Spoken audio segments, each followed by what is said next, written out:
House releases the bank records.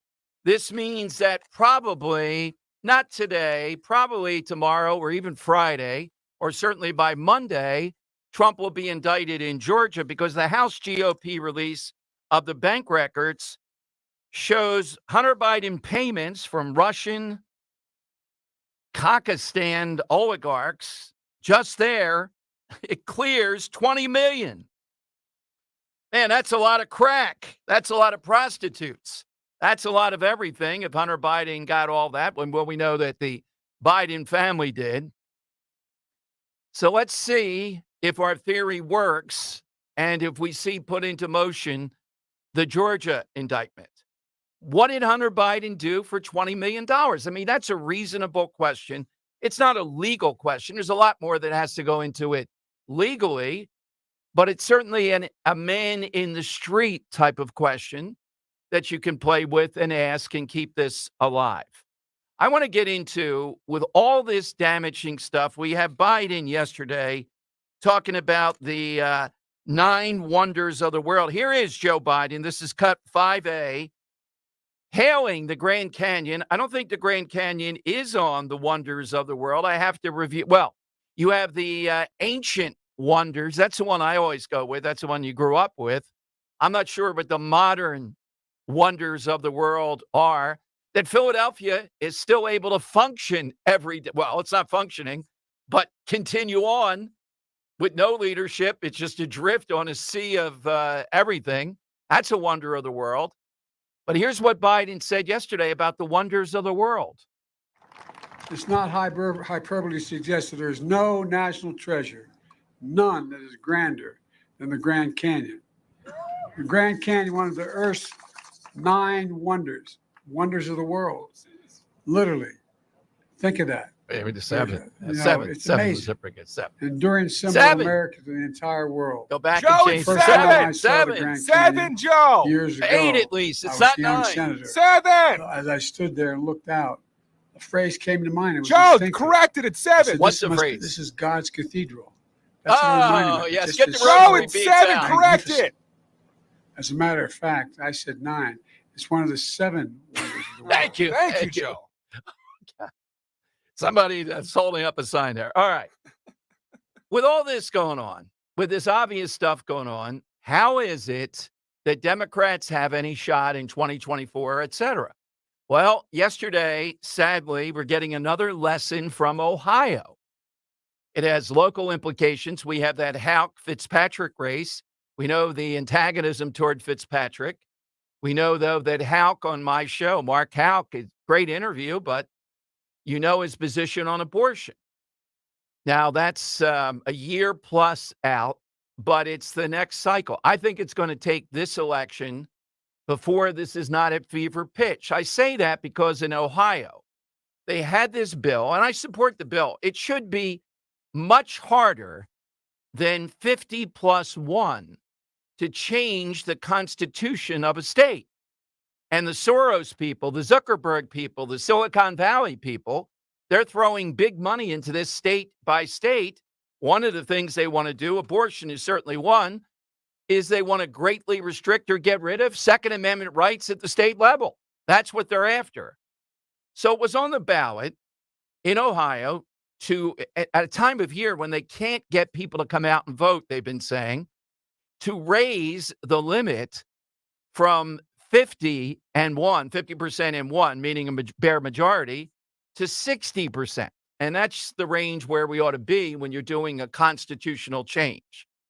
Now, that's a tough sell, though, because Democrats want to enshrine on the ballot in November abortion rights into the Constitution, kind of like they did in New Jersey, making it much harder to do anything about it.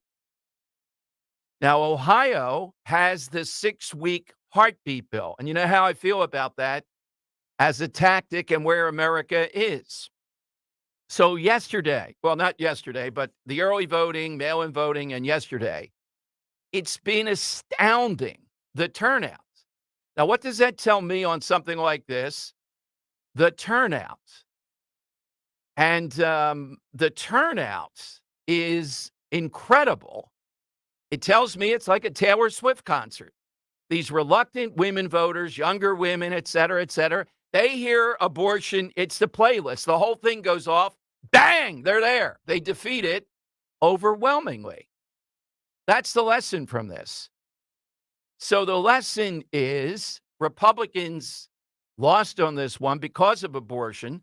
It's a little bit of an uphill battle when you have something that fit. The other thing is, and this is a hard one, and you might not hear this anywhere else, but I see what's happening here. You have people believe that we're a democracy. In other words, everything is 50 plus one, and we just move on.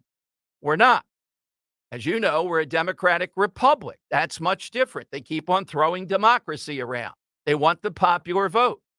You know how I celebrate every year the Electoral College Day. Thank God for that. It was genius. It is genius. But kids are being taught, the media is teaching, well, what about democracy? Republicans don't like democracy. They want something authoritarian. No, it's called the Constitution. It's called a republic.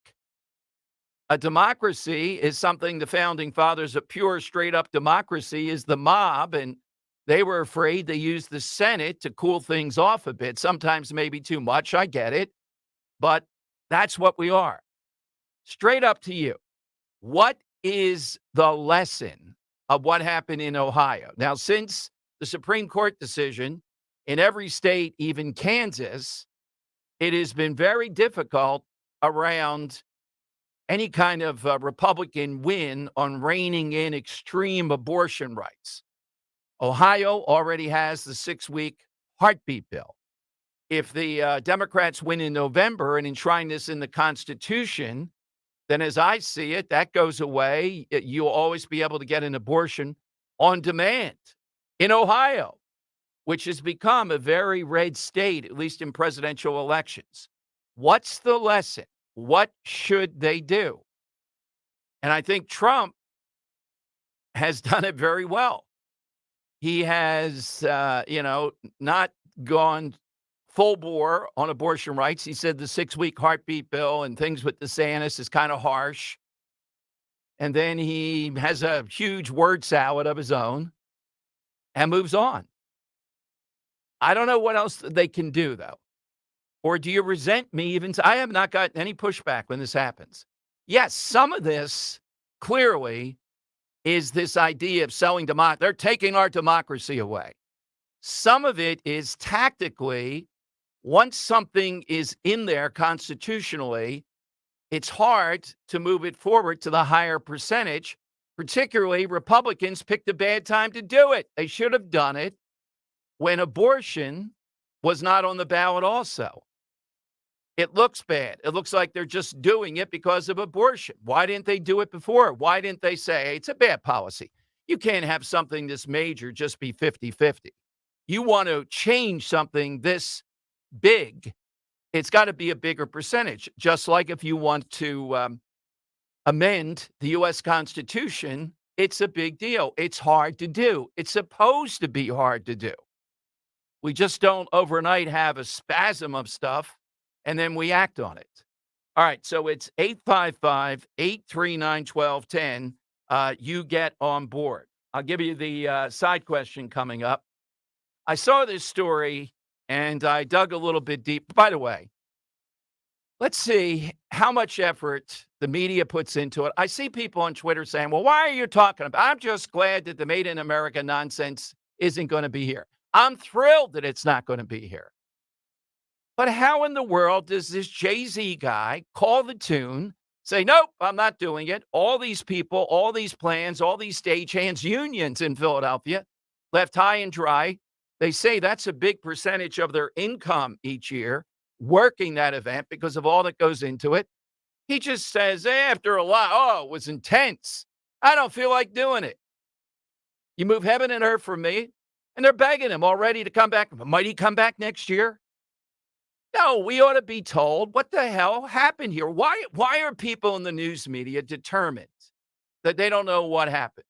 Our buddy Matt Rooney, who along with Rich are covering Jersey second to none, still gently wanting to know about the death of the lieutenant governor very public figure who would have succeeded Phil Murphy and did when he was out of pocket, all of a sudden passes away. What happened there? Who knew what? And that's being deemed insensitive. It's the same thing like this. Well, why do you want to know that? Why do you guys want to? Why are you in the news business? What do you mean? Why do we want to know what Jay-Z came up with here? And I'm not buying the speculation. Look, I know Philadelphia's crime. The people that are going to this, many of them are in Philadelphia and all. They don't care about that. If Krasner went on the stage, they cheer him here. It's not because of that. I don't think it's just because of Lizzo. They had another headliner. They couldn't put somebody else in there. Possible, I guess it is. But she sinks the whole thing this close to it. That's difficult to imagine. What is it? I don't know. But I think the media should be in the business of getting an answer from this guy. Once. Kenny, just once. Does he know? Has he been asked, do you know? Well, why do you want to know that? Why do we want to know anything? Why are you begging this guy to come back that he can pull the rug out this close to it? Oh, it's a really good reason. Okay, just tell us the reason. All right, what's the lesson of what happened here in Ohio last night? I told you one lesson is Republicans have to do a better job at calibrating this.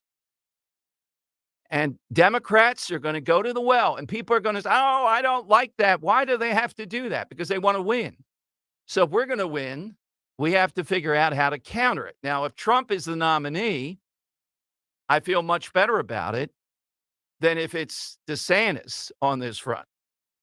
Okay, here is Ron DeSantis, by the way, talking about, and I just saw the prosecutor respond, and she called him evil and a weak little dictator. Under Pennsylvania law, the governor could not, in my view, take out. I don't see that he has the power. And I'm not on board with the governor just taking him out. But this guy, Josh Shapiro, has enabled Krasner. He's a lackey to Krasner. He's scared to death, and he's never asked about it. And a goofball like Mastriano didn't debate him, so we didn't even bring it up. I maintain he'll never be asked about Krasner. He does have some power of some things he could do to blunt Krasner that Bill McSwain talked about. But DeSantis has suspended now his second Soros-backed prosecutors for failure to enforce the law. Here's what happened. Monique Worrell's administration of criminal justice in the Ninth Circuit has been clearly and fundamentally derelict so as to constitute both neglect of duty and incompetence. The policies or practices listed in our executive order suspending her that constitutes the grounds of suspension are as follows. One, a pattern or practice to avoid minimum mandatory sentences for gun crimes, pattern or practice to avoid minimum mandatory sentences for drug trafficking offenses, pattern or practice allowing juvenile offenders to avoid serious charges and incarceration altogether, pattern or practice to avoid valid and applicable sentencing enhancements, pattern or practice limiting charges for child pornography, pattern or practice for seeking withholding of adjudication in situations not permitted under Florida law. Prosecutors do have a certain amount of discretion about which cases to bring and which not. But what this state attorney has done is abuse that discretion and has effectively nullified certain laws in the state of Florida. That breaches her duties that she owes to the people of Florida under our state constitution and provides the basis for the suspension. And we. All right. Now, that's the best of DeSantis there. Notice how he drilled down on this. He just didn't say, I don't like this woman. She sucks. Soros, get her out of there. You're gone. That was very detailed, very buttoned up. He just doesn't have the personality, the thing that breaks through with this. But that's exactly what we saw in DeSantis here. I just want the media to ask Governor Shapiro about Larry Krasner. I don't see the power there to do this, but there's not even a suggestion of pushing back on anything with this guy. And in Oakland, we told you yesterday, the black ministers, the black clergy, NAACP calling out the Soros prosecutor there going after that, saying, stop with the defund the police, you're a disgrace. Why don't the ministers here do that with Krasner? And I maintain they're in his camp, all that grant money. This guy is much more difficult than these other Soros-backed people, and he's much more deadly. They're kind of goofy, stupid. He's not. He knows exactly what he's doing. All right, Dan, let's talk this out here. The side questions, one of our jewels. We had something in mind, but hearing Biden talk about the 9 wonders of the world, this goofball, we might play with that and ask what should be considered a wonder of the world. If we can broaden it enough to get enough in, meaning, could you even say a person is a wonder of the world, something that's spectacular, then I think it might be fun. Yeah, I think we can broaden it. I just threw it up there as like Yeah. a soft idea. I wanted to flesh it out with you because I don't know. Do you think there's enough wonders that would come to the mind of listeners that they'd call in? Because our side question we had sent, man, was awesome. I have a money melody centered on it and everything. Oh, yeah. Well, how about if we go with that? But we ask people on Twitter and otherwise Cool. that maybe we'll do this tomorrow. We do have a good one for tomorrow and Friday and Monday. Well, we're way ahead. What the hell happened here? But this stupidity of this 9 wonders of the world does demand a side question. The 9 wonders of the world in the mind of Joe Biden. So hit us on Twitter at DomShow1210. Give me some that you might like, and we'll see. If there's enough, we'll do that tomorrow. But now, So how about this question on Twitter? Yeah. Joe thinks there are 9 wonders of the world. What would be the other 2? Oh, okay. Does that make That's sense? good. Sure. Yeah. Yeah. But we have this planned. The women's soccer team, an anti-American squad, if there was. Let's face it. Some of them are just bullied. But Megan Rapinoe is anti-America. She's anti-my America, your America. There's no other way of saying it. She's not a patriot. She's disrespectful. She looks for any flaw, a perceived flaw imaginable. So we thought, hit us with something that is principally American. In other words, something we do, something we think, a food, an idea, the hot dog. I thought the pickup truck. I don't know in other parts of the world. They may have pickup trucks, but I don't think they're an idea to. The pickup truck is more than just a vehicle. It's and a it's big fashion and all. statement. Yeah, it's almost that. Well, like there are people in the suburbs that have absolutely no reason for a Yes. pickup truck that they're They're driving. driving. What the heck? Yes. Yeah. I'd love to know And how many it's so people frustrating. listening. If you work in the city, don't drive a giant pickup truck or a giant SUV. You're screwing over other people with smaller like cars who the need the parking parking spots. lot out here. Yes, Yeah, taking up yeah. 2 or 3. One of those trucks. Come on, we can get Like, two do you of really these in need here. 6 axles to, Yes.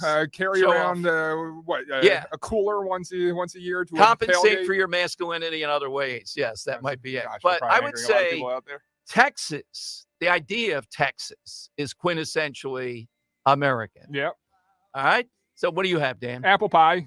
There you go. Got to take apple pie off the board. And I think we talked about this. It's kind of complicated, but we talked about it behind the scenes. It's the notion that you go to a live event, whether that's a concert, a wrestling event, and the audience wants to be a participant of the event. That's a strictly American thing where you have hecklers, or at wrestling events where you have people trying to determine or change the narrative. You watch a wrestling show in Japan. After every big spot, they stand up and applause, then sit down and remain silent. It's a really weird thing. So I would venture to say that that's something that might be strictly American. Yeah, that's what we're looking for. I'm going to be traveling to Italy again, and I know when I traveled to France, I saw all kinds of things that were considered gauche. I wouldn't go back. But Italy, yeah, I didn't feel that the first time we went to Italy. But there are different customs. What is something here that reeks of America, of Americana? All right, phone lines to get in are 855-839-1210, AT&T, and Verizon Wireless. All you have to do is just push pound 1210. And what's the lesson of this vote in Ohio? And again, I'll throw this out. Some of these national pro-life groups, they got to stand down. They just got to shut up. Carping now at DeSantis, being all over Trump. We didn't go for this. You know what? America is not into a 6-week heartbeat bill. So abortion, life, of course, highest priorities. But so's winning to get any of this done. And there are other issues out there of the level of importance, the future of the country, the future of lives. So we're going to be pushed around because in Iowa, Mike Pence and others want to ban abortion or 6-week heartbeat bills. They got dumped big time in Ohio yesterday. I gave you some of the other reasons, but abortion, there's no doubt, drove these numbers. There were like 550,000 people that voted. They don't vote in these August one-offs in Ohio. They came out, and I'm telling you who's coming out. These reluctant women voters out of the woodwork. You want to be overrun in 2024, 2023? Continue doing this. 855-839-1210. That's how you get in.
It is Dom time. Good Wednesday. Welcome in. You got the side question. Something really almost quintessentially American is what we're looking for in contrast to the U.S. soccer team. Now, I just saw another response to Ron DeSantis suspending this Orlando Soros prosecutor.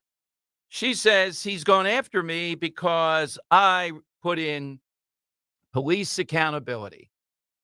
Isn't this the playbook? Step by step. Our buddy Todd Shepard, for example, guy's a brilliant investigative journalist. Thank God he's in town, Broad and Liberty and other places. He's kind of a Steve Keeley of the print world. He's today the first of the 33 that Krasner got exonerated is back after a short time out of jail on a huge drug charge. And this happens routinely. Just routinely, we see this. So Krasner would say, now Krasner's more grandiose, and he's smarter than this woman saying, I got police accountability. He doesn't say that. He immediately goes to people are happy. Look at the polls. Look at the election. Look at all that. That's where he tries to go with this, ignoring the carnage and the damage. But what we're seeing one way or another, yesterday, Oakland going after the Soros-backed prosecutor. San Fran, they took him out. Orlando and what other major city? I don't know, it was Jacksonville, what it was in Florida. DeSantis has taken 2 out. And yet we sit here in Philadelphia with the king of this. And it's up to us, this show, we got him impeached, to continue on that. This is not like these others. You don't roll over this guy easily. I give him credit. I never underestimate the big fish to hook him. I always give the due and say I've not seen anybody more arrogant. The smugness is world class. He's not going to be easy to stop. And Philadelphia is so dystopian, it's hard to rouse people on this. And then you got the media. But around the country, you're seeing these Soros prosecutors being taken out. By the way, Dan, if you happen to see this, if we can find it, it's too rich not to find, on Fox. Harris praises Bidenomics and slams fancy people. Slams fancy people. This creature of insider baseball. All right, when you have it. I mean, she goes with Willie Brown till she rides that train to political stuff. Her husband is a huge hedge fund guy worth, according to news accounts, hundreds of millions. And she slams the fancy people here. They're the ones that are stopping Bidenomics from getting the just due. All right, so before I go there, I actually pulled Philly DA, the trailer, where you're talking about how proud she is of, being the one to instill accountability in police. And right here in Philadelphia, Dom, listen to what they're promoting with this, documentary. The city is. Anybody who's dealt with this office knows there are secrets. We need to find out where the secrets are. You gotta be kidding me. What is it? All about police officers. There has not been prosecution of police misconduct by the DA's office for 30 years. Yeah, what I'm saying is day to day, though, he just does it. He's smarter than constantly to make that point of emphasis. He just takes out one cop he had on ice for 4 years. What I'm saying is he emphasizes, he doesn't use the word experiment. He's too smart for that, but it's a guinea pig thing. He emphasizes this is different. Just give me years and you're going to see the world is different in Philadelphia. He's smarter. He's a bigger picture. These are Petty Andy. They're AAA. This guy's a $50 billion a year pitcher you're bringing in here. And here's a Kamala if you want that. Yeah. As well. Oh, yeah. Sorry. These fancy people used to say, well, a recession is inevitable. Now, however, those same people acknowledge that President Biden and I have delivered strong and steady growth for our nation. Oh, my God. She's just fancy people. Who are these fancy people? Why are they fancy, Kamala? They're testing that one out. These fancy people. All right. Coming up, we'll take more of your calls. Well, some of your calls. I'll get to you. We have a special guest. She's on the Board of Education in Pennsylvania, in Jersey, fighting the good fight. She was the leader around Phil Murphy's goons there, changing the rubrics of kids in school. You can't call them males and females anymore. She'll explain next, and there's a lot of other things brewing. Then we'll take your calls here on Talk Radio 1210. Introducing the Rescue Natural Supplements Customer Appreciation Sale. As a token of gratitude on top of already discounted sale prices, Rescue customers can order any 5 products or more, save an extra 50% on their entire purchase with the code VIP50. Try the popular Rescue 1250 Omega-3 Fish Oil for heart health, Rescue Probiotic for better digestion, or Rescue Oracine for more energy. Again, mix and match any 5 or more single bottles and enjoy 50% off your entire purchase. To place an order, visit res-q.com or 800-26-ALIVE, 800-262-5483. You'll speak with a knowledgeable rescue product consultant. And if you're new to rescue, create your own account to earn more exclusive savings. Again, use the code VIP50, VIP50 for an extra 50% off when you mix and match 5 or more rescue natural supplements. The code is VIP50 at res-q.com.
All right, welcome in, everyone. Tom Giordano Show. How many issues have we talked about in recent months with the New Jersey Board of Education making national news recently? They voted, I think this was 6-5, to remove male and female from a so-called equity policy despite parents' protest.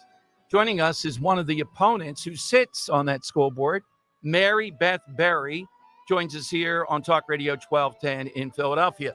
Mary Beth, welcome. What part of the state are you from? I'm from Hunterdon County. Okay. So tell me, in your area, and when they know that you sit on the Board of Education, is the major concern all these issues? I know there are 3 school boards. The Murphy AG is suing because they would dare to tell parents if the child wants to be known as the opposite sex at school, among other issues.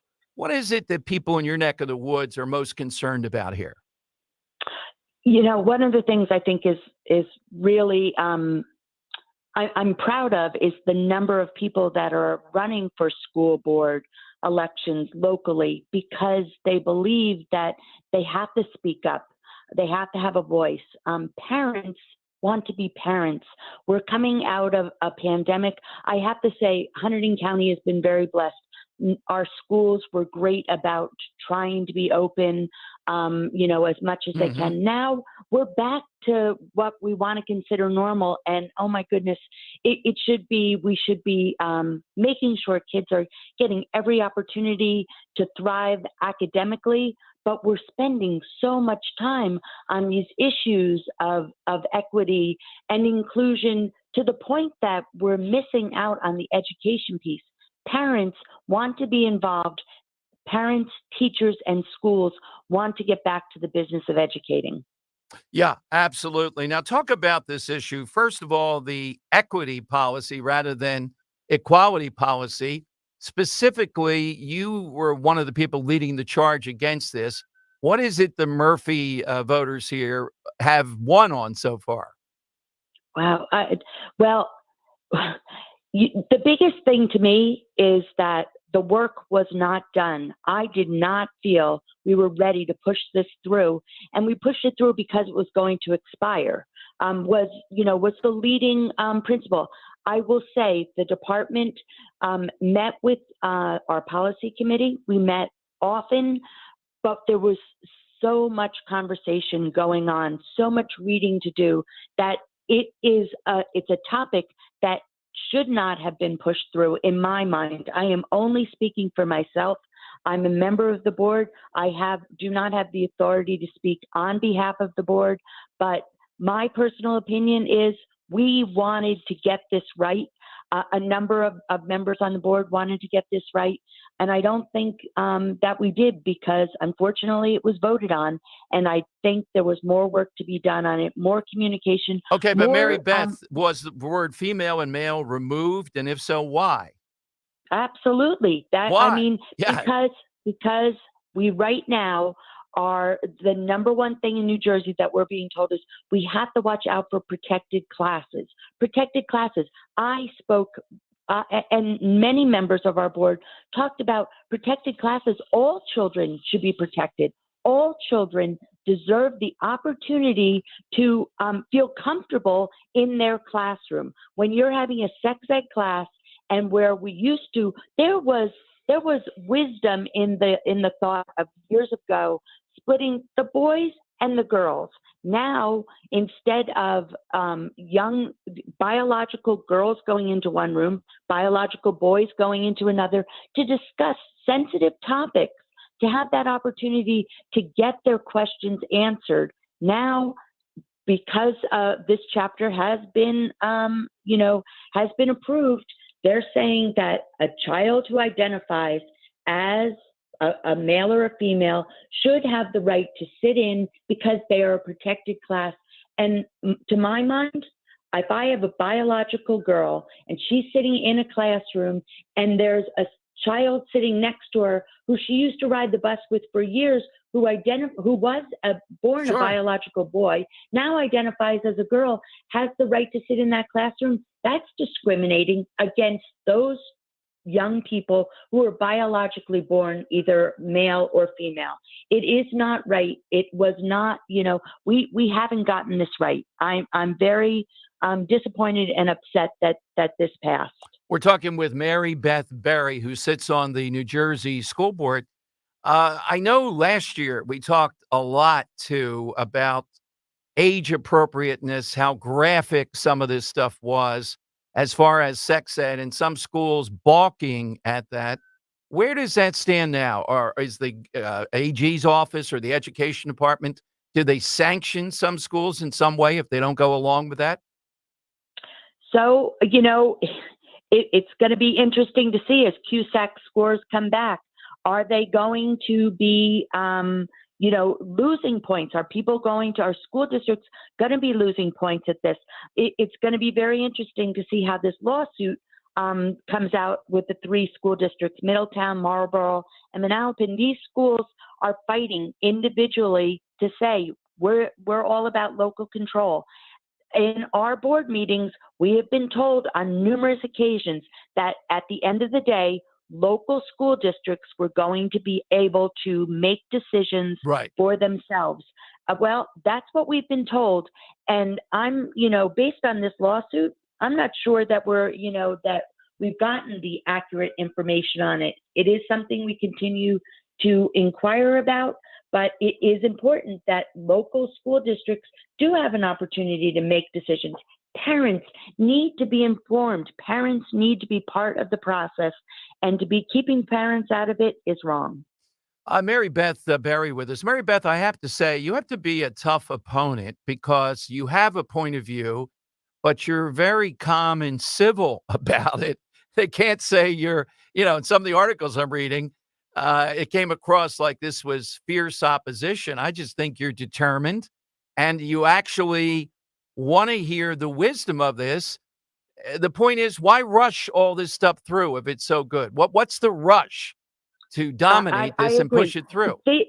This chapter, chapter 7, was due to expire Right. in August. So that obviously was a big problem. So they said, but there were members of the board that kind of inquired as to why couldn't we let it expire? It would have had to go to the governor's office and be looked at again. I think that would have been the better thing to do. I do not like to act unless you get it right. And I do not think we got it right. And 5 members of the board agreed that we don't think that, it was ready and that we got it right. It was not a unanimous decision at all. I will say that the department came to the table. We had numerous policy meetings. There was a lot of back and forth, groups listening back and forth to one another. However, it wasn't done. There was a lot more work to do. And subsequently, a plan went through that I am not comfortable with. And I'm upset that schools are going to have to be living with the consequences of this decision. Mary Beth Berry with us. What do we see on the horizon? What's the next thing, either or it's kind of out there in the ether that they're going to be bringing up? It's one policy after another. And what they have in common is diminishing the knowledge and rights of parents. And as you said, with these school board elections coming up, and I even think presidential elections, congressional, parental rights is right there at the top. Amen to that. Parents have to be involved. I talk to young moms with children just starting school. It's more important than ever that they know what's going on. Schools, I'm a lifelong teacher. I was a teacher my whole life. Just an honor profession. I feel so blessed to have had that career path in my life. But boy, it would be very difficult. I'm a retired teacher now. It would be very difficult to be in a classroom, to be having to deal with all the things that are coming down the pike. We're going to start looking at things like we're working on the standards now for English and mathematics. If you saw some of the work great professional educators were doing, weighing in on how to teach math and English to kids, amazing stuff, exciting stuff. However, sprinkled throughout all of it, we want to have climate change in every single subject. That's a problem. That's a problem. And what's really a problem is that the monies going towards, which should be going on working on literacy, we have a literacy problem in our state. Instead of working on all of that, we're spending a huge amount of our money with this new, with working on bringing in climate change, how to infuse it into our curriculum. As a longtime teacher, we used to have professional development on multiple intelligences and learning styles and brain-based learning, all amazing stuff that young teachers should be immersing themselves in. Differentiated curriculum. There are great initiatives and things out there on how people can be better teachers. But if we're spending all our money and all our resources and all our professional development on things like teaching for climate change, that certainly, infusing some of that into our curriculum, there's nothing wrong with that. It belongs there, not in every subject. Every subject's going to have ideas on how we can infuse climate change and everything. That's a problem. So we have many things. We need parents, interested citizens need to know what's going on in education in New Jersey. We have been the best in years past. We can continue to be the best. But when we start losing things like whether we want to look at having assessments, getting rid of assessments, how can we have a benchmark on how kids are doing? We need to continue to have those things that in the past have worked and make sure that we're making sure that every kid gets what they need, but we're not taking away from one group to give to other groups. Every kid deserves opportunities There's some amazing teachers out there. We need to let them do their job, and we need to get back to focusing on reading, writing, and arithmetic. You got it. Mary Beth, thank you. To be continued. Really impressed. Good work. And please, anything that comes up that you think is apropos, let my producer know, and we'll talk with you. Absolutely. Well, thank you very much. Tell parents, get out there, be listening. School's starting. We've got great schools. Let's keep them great. Mary Beth Berry here on Talk Radio 1210. Yeah, what's going on in New Jersey, though? Mentioning climate, too. Coming up, give me a segue to this. Philadelphia will replace every street light over the next 2 years, LED. The goal? A 10% reduction of murder, rape, and robbery? No, a 10% reduction of carbon emissions. I'll break that down. We'll start to take your calls next. 855-839-1210 is how you do it. Women's soccer is on the world stage, and there's no better place to go and on the action than FanDuel, America's #1 sportsbook in partnership with Valley Forge Casino. Because right now, new customers can get no sweat first bet up to $1,000. That's up to $1,000 back in bonus bets if that first bet doesn't win. Just go to FanDuel.com/Dom, D-O-M, to join today. Don't miss your chance to get a no-sweat first bet up to $1,000 when you join FanDuel. FanDuel.com/Dom. And you really like the FanDuel app. Make every moment more with FanDuel. FanDuel Sportsbook is the official partner of 1210 WPHT. You have to be 21 plus. Present in Pennsylvania. First online real money wager only. $10 deposit required. Refund issued as non-withdrawable bonus bets, which expire in 7 days. Restrictions apply. See full terms at FanDuel.com/sportsbook. Gambling problem? 1-800-GAMBLER.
It's a beautiful morning.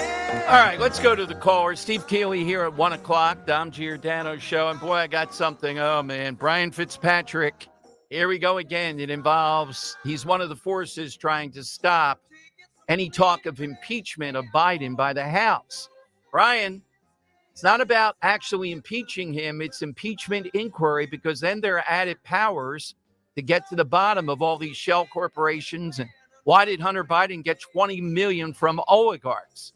What's the skill? What was he doing? Did he provide crack to them? I'll go into more detail what Brian Fitzpatrick has just said about this. But let's go to Jim in Haddonfield on Talk Radio 1210. Jim, thanks for the wait. Go ahead. Good afternoon, Dom. Real quick thing, I want to thank you for bringing up Ohio, because this is going to be such a red siren that if we continue to ignore it, it's going to be a major issue. In November of 22, Biden's numbers were way down. We should have trounced in the House and should have won in the Senate. We did neither because of the abortion issue and Trump's, election denier people that all lost. But I think going forward, here's the issue.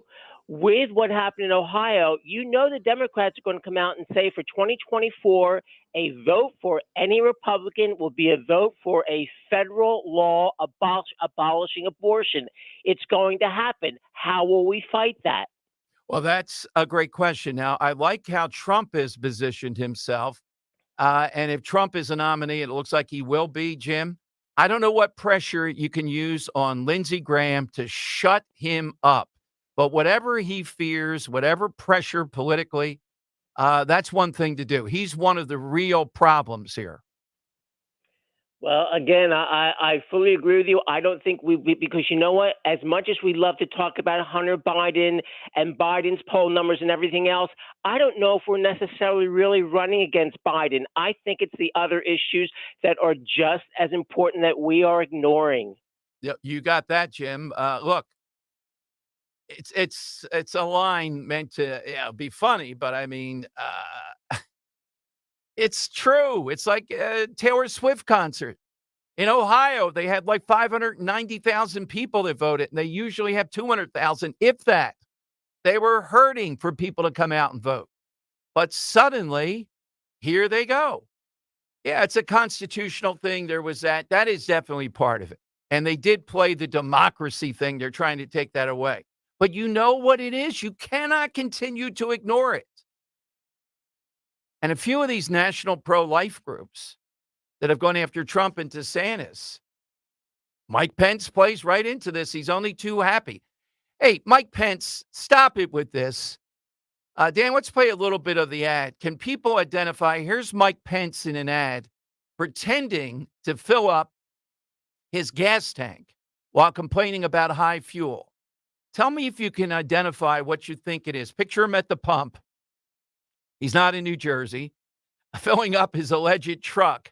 And listen to this beeping sound. Hey, everybody. Mike Pence here. Remember $2 a gallon gas? I do. And then Joe Biden became president of the United States and launched his war on energy. Since that time, gasoline prices are up 60%. Electricity prices are up 25%. Joe Biden's war on energy is causing real hardship for working families. Dan, you cut it. What is the beep that's going on there with Pence? Yeah, so he does a whole ad where he acts like he's, filling up his truck with with gas. He pulls out the gas pump, but never goes to the pump and sets things up. So the pump is saying, what grade of gas? Return the handle. Yeah, what grade of gas do you want here, Mike? But he's determined he's going to go to Iowa. He's going to camp out there. He's going to give them what they want. Iowa will take away federal abortion. Want to go down that path. And DeSantis doesn't say that, but he's got the heartbeat bill, and he was proud to sign in Florida, the whole thing. I know he's going to say, well, that was just one state. I don't know about with the nation. It's sad. This is what they have. They don't have anything else. They're screaming about climate. Fancy people. That was Kamala Harris yesterday with these union. Fancy people. Get away from me. That kind of thing.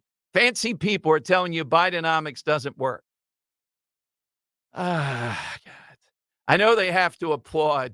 I'd love to have a lie detector test or some kind of heartbeat going with these union people when Kamala Harris is talking and they're doing the applause. All right, Steve Keeley, next. What the heck is going on with SEPTA? And I'll ask him, does he have any sense? He does, I'm sure. Made in America. Yeah, it's gone away. That's good. It's a great good. But why? And then I'll give you what Mike Fitzpatrick just said about why he's completely against any talk of impeachment of Biden. I guess Mayorkas maybe too. He and about another 5 or 6 of those New York Republicans. Oh, man. 855-839-1210. That's how you get in with Dom on Talk Radio 1210.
Great, Dom. Not so great for SEPTA, and I'm going to start with some positive news for SEPTA, and it involves your favorite public official, the district attorney, who's going to have a joint news conference at 3 o'clock to follow up a story I broke on July 14th.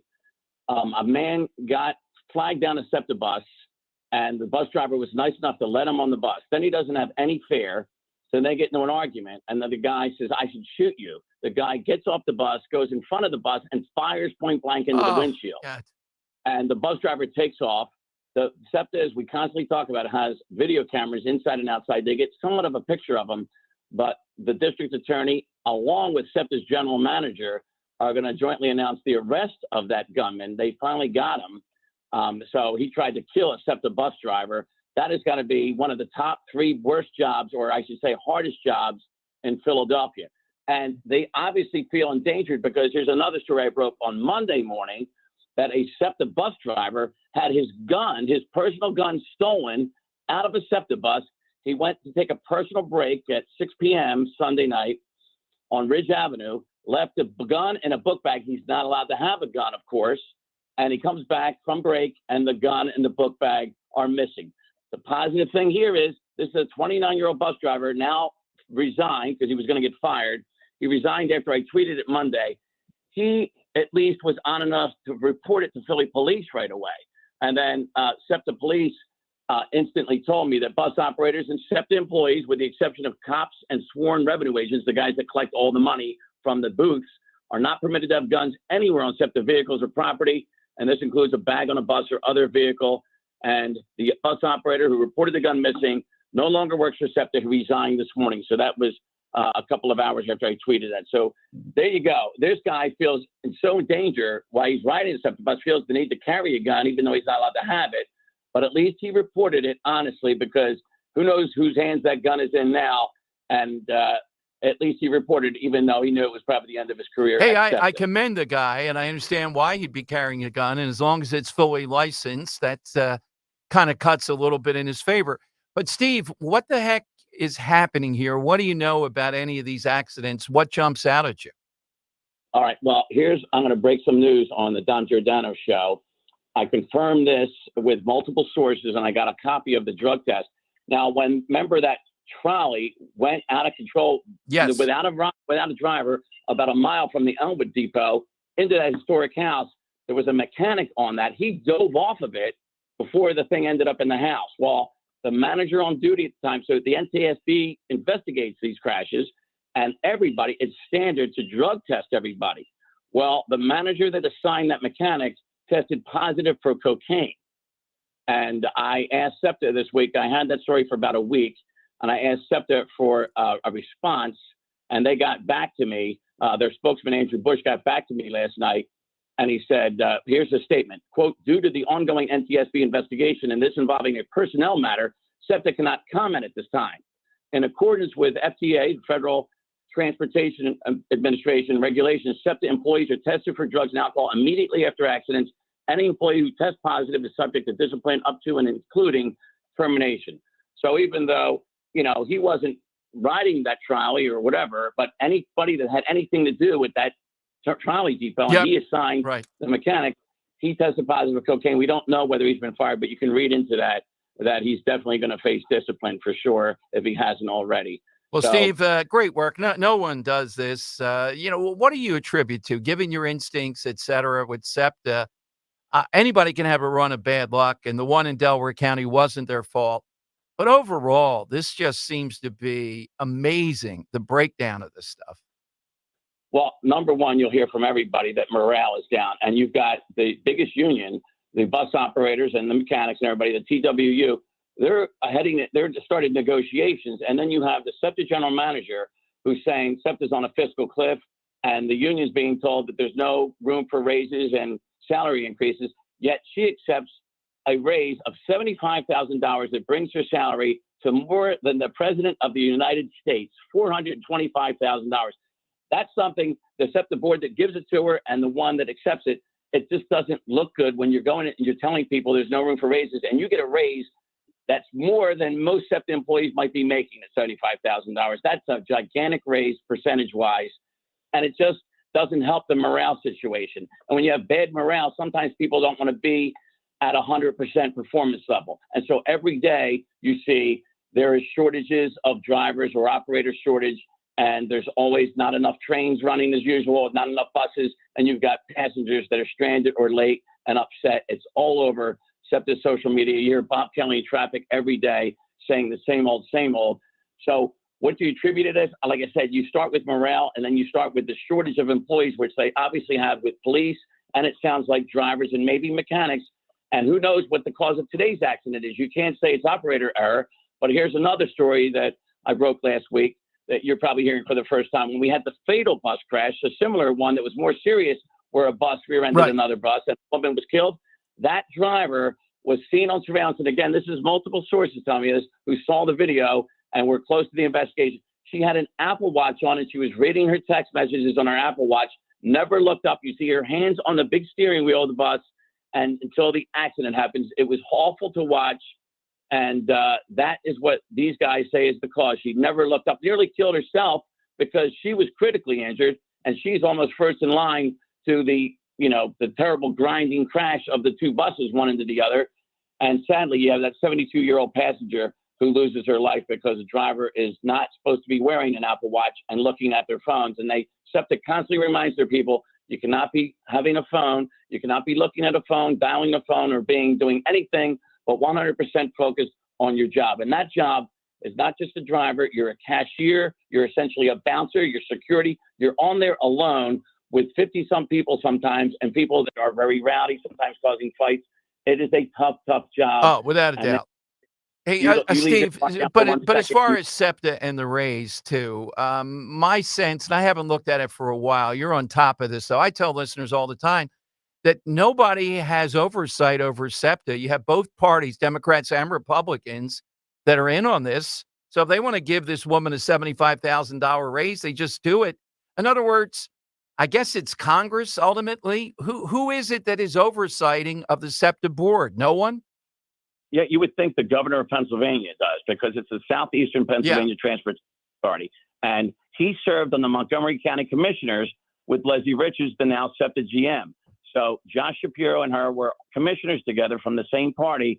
You figure they must have a close relationship. They were together at a news conference on 95's collapse recently. So they know each other, and it just doesn't look right. And, is $350,000 not enough for you to get by? When you're telling people it's tough economic times, it's going to be tough negotiations. I don't know if we have money for raises. I don't know. Exactly. If you want to, and when you're making more than the president in a public office, I think a lot of people would have a problem with that. Exactly. What's the total number of accidents? It's like 6, or the one in Delaware County. You can't count that on SEPTA, but it's at least 6 or 7 things that have happened in the last 6 weeks or so. You're being kind. It was 5 in the week of July 21st. That's the day of the fatal accident. Then there was the 6th. And then we reported on the 7th that I had video up. The morning I reported about the driver looking at her Apple Watch. And then we've had a couple of since. I'm not counting the one in Delaware County because that was a driver with a medical emergency. But then you had another one this morning. So, and there was another one the other day. So a trolley rear-ended a car the other day. So like on Monday. So that happened on Monday as well. Then you had the driver Sunday, who was an off-duty SEPTA employee in her Mercedes-Benz. She was injured off-duty IOD. She's driving under the influence in a Mercedes. She slams into a trolley and derailed that Sunday morning. So it's almost hard to believe. Dan had a question, but I have just one more. Steve, I know if there's anybody out there that's looking at this, and we certainly are, when Made in America pulls up stakes this close after the big deal, the city goes out of their way, and you know better than anybody, you were on talking about people of power and influence and money along the parkway and the like. They were tired of these 2 weeks of this. Kenny hears that, but then he reneges and goes with Jay-Z. We want to know what the real story is here. Do you have any sense of it?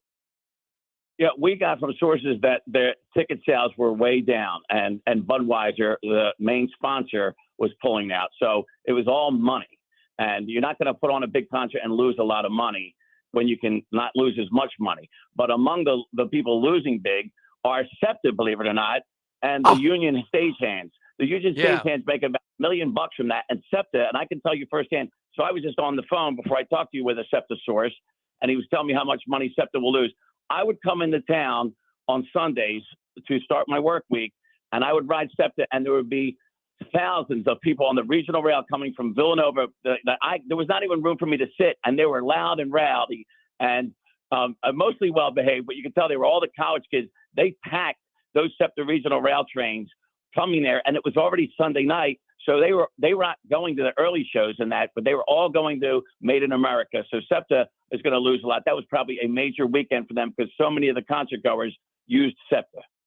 Boy, Steve, too, some of your colleagues in the media, unless I'm mistaken, they just don't seem driven to give the public an answer. They come up with this silly, internal something, yada, yada, yada, and then we're supposed to go away. You're right. There's a lot of money. Those stagehands, I've read, that's one of their biggest times of the year. The city goes all out. They make everybody else miserable. So, maybe they shouldn't come back next year then. I mean, if they can pull up like this. Dan, you had a question. Yeah, so Steve, over the weekend, Maisie and I went over to New Jersey, and we were driving back, and all of a sudden, coming over the Ben Franklin Bridge, we were just stopped in a complete standstill, trying to get over the toll. Later, it comes out that there was a trespasser on the tracks of the Patco line that closed the bridge. Is that just a completely tragic incident? We can read between the lines and see what happened there. Or is there something nefarious going on? Do you have any more details on that incident, Steve? No, when anybody is hit by a train, they call them a trespasser. They're not supposed to be on the tracks. I run the Ben Franklin Bridge, and the walkway is well above the tracks. But what you see signs all over about suicide, do not commit suicide. Here's a way to call somebody for an urgent, somebody to talk to. So you have either people who are not paying attention, but you should not even, the walkway is nowhere near the Patco tracks. So how somebody got on the tracks, they would have to climb down. I don't even know how they would do that. Or they could get out of a car and be let out of a car to get over and climb over the railing. There's a lot of construction going on. They're redoing the main beam on the Ben Franklin Bridge. So one side is shut down as well. So I have no idea. But whenever you hear trespasser, usually SEPTA trains and Amtrak trains always hit them. People are told, and I ride SEPTA regularly, they constantly have signs everywhere. Do not cross the tracks. What do I see constantly? People crossing the tracks, ignoring the signs, ignoring the danger. And until you stand on any SEPTA platform or Amtrak platform where those trains are running, especially in Delaware County and especially that Acela that's going like 80 or 90 miles an hour, it takes the breath out of you. It is so loud and so scary. For the first time you see that, you're like, now I understand how so many people get killed because it's moving so fast and it's so close and there's not a fence up everywhere. It's everybody just looking out for themselves, and they have plenty of signs to stand back. And even SEPTA trains go up fast at a certain point. You can't be walking on tracks. Now, everybody and their mother has AirPods in their ears, so they don't even hear a train, and they come up on you so fast that you wouldn't even know it till it's too late. Same with Patco. Patco's not going fast over that bridge, Dan. They're just rumbling over the bridge, but sometimes you'll notice they go faster than the traffic. The speed limit's supposed to be 35, but they're going faster than that. Sometimes when you're caught in traffic, and I wish I was on a train, but that's still fast enough, and there's nowhere to run on that track. If you're on that track, you want to be there for sad reasons, of course. Steve, where did we find Steve Keeley for just, my God, the number of stories? Amazing Even stuff, I'm Steve. running out of legal pads, Dan. Get me another one here. Steve, where do we find you on Twitter? At Keeley Fox 29. The sound of our time. Steve Keeley, thank you, Steve. Thanks for coming in today. All right. All right, my God, goodness. God, unbelievable. So he says, bad tickets and notice to the name Budweiser. Oh, yes, pulling out, maybe threatening to pull out because they're under a lot of pressure. Don't you think they should be made to say, well, ticket sales weren't that good? Well, why do you got to make them say that? Because Jay-Z is just one of the most odious figures out there to me and ties up the whole city. We go through this nonsense, and then they just say, well, we had an internal thing. There's a lot of stuff going on here. We're not going to do it this year. And everybody says, well, how about next year? Are you sure you don't want to come back next year? Amazing. And if Steve Keeley believes that, that's what he's heard, then I think that's probably what it is. All right, phone lines are 855-839-1210. Coming to your calls on the side question today, something that is quintessentially American. Now, here's the thing. Brian Fitzpatrick sometimes